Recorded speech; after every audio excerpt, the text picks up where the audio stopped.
नमस्कार साथियों। एमबीबीएस की पढ़ाई में एमबीबीएस में नकली डॉक्टर बनाने का सैकड़ों और हजारों करोड़ का घोटाला, जिसे अब 1 करोड़ में बंदर बांट कर रफा दफा करने का नायब सैनी सरकार हरियाणा में कोशिश कर रही है, उसके तथ्य तो अब और चौंकाने वाले हैं।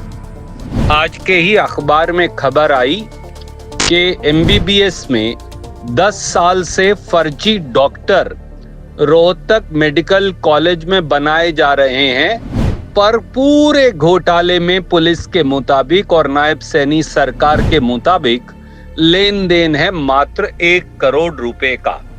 भाजपा सरकार ये तो दावा करती रही है कि उसके राज में कमाई में इजाफा हुआ है। अब एक बात साफ हो गई है कि ये इजाफा नकली डॉक्टर, पेपर लीक से हजारों करोड़ की काली कमाई में हुआ है। पूरा मामला जुड़ा हुआ है रोहतक के Pandit BD Sharma university of health sciences से। मेडिकल परीक्षा में घोटाले को लेकर अब सामने आ गया है कि 10 साल से यहां पर नकली डॉक्टर बनाने की जालसाजी चल रही है। घोटाले की जांच टीम ने जो खुलासा किया है, उसके बाद तो साफ है कि भाजपा सरकार और उसके संरक्षण में ये रोहतक मेडिकल कॉलेज घोटाला व्यापम के तौर पर अंतरराष्ट्रीय सुर्खियां बटोरेगा। अब ताजा खुलासा देखिए।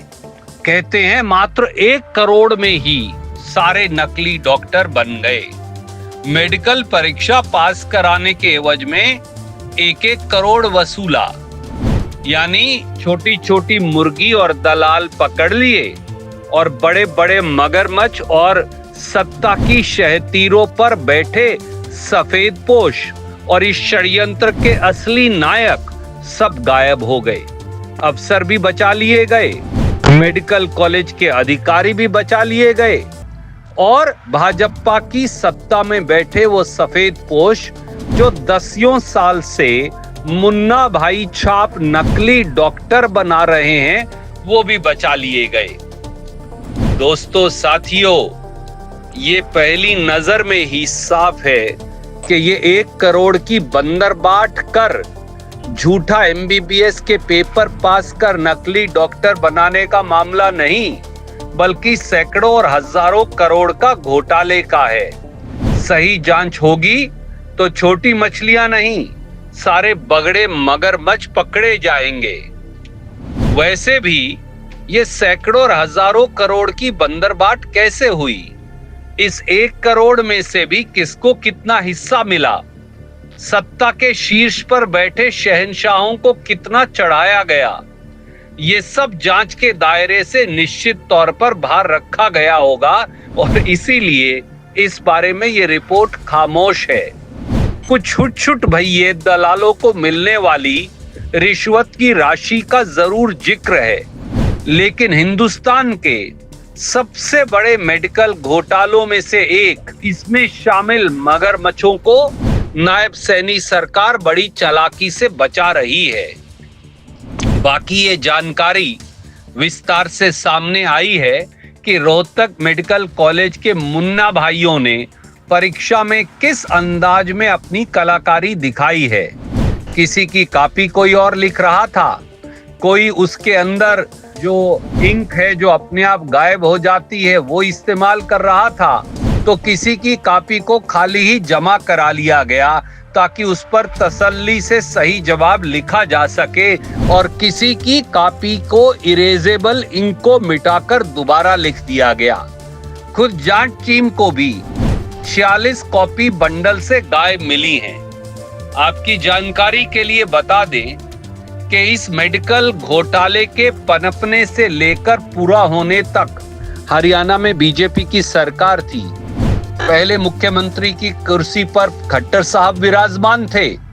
अब सैनी साहब अपने अंदाज में परीक्षा और शिक्षा के क्षेत्र में एमबीबीएस घोटालों से नई क्रांति कर रहे हैं। सैनी साहब के 4 महीने के शासन में लगभग हर 15 दिन में कोई ना कोई पेपर लीक और परीक्षा का घोटाला आता है। ये अलग बात है कि नायब सैनी जी इसे बोलते हैं कि ये पेपर आउट है, पेपर लीक नहीं। आप मुझे बताइए, पेपर लीक तो तभी होगा जब पेपर आउट होगा। पर शायद नायब सैनी जी को लगता है कि या तो हरियाणा के सब लोग बेवकूफ हैं या हम नासमझ हैं। लगता है कि उनको शर्म के तौर पर नहीं, ये पेपर लीक को और पेपर आउट को सम्मान के तौर पर लेते हैं।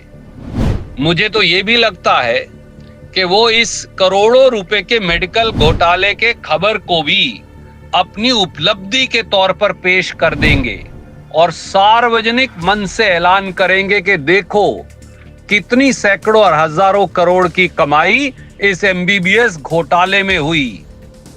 हमारी इसलिए साफ साफ मांग है साथियों, इस मामले की जांच हाईकोर्ट के सिटिंग जज से हो, ताकि इस खेल में शामिल सत्ता के शीर्ष पर बैठे लोगों की नकेल भी कसी जा सके और उनका चेहरा बेनकाब भी हो, पूरे षड्यंत्र का पर्दाफाश भी हो और 10 साल से नकली डॉक्टर बनाने के इस खेल के अपराधियों को पकड़कर अंदर भी किया जाए। यही राजधर्म है। जय हिंद, जय हरियाणा।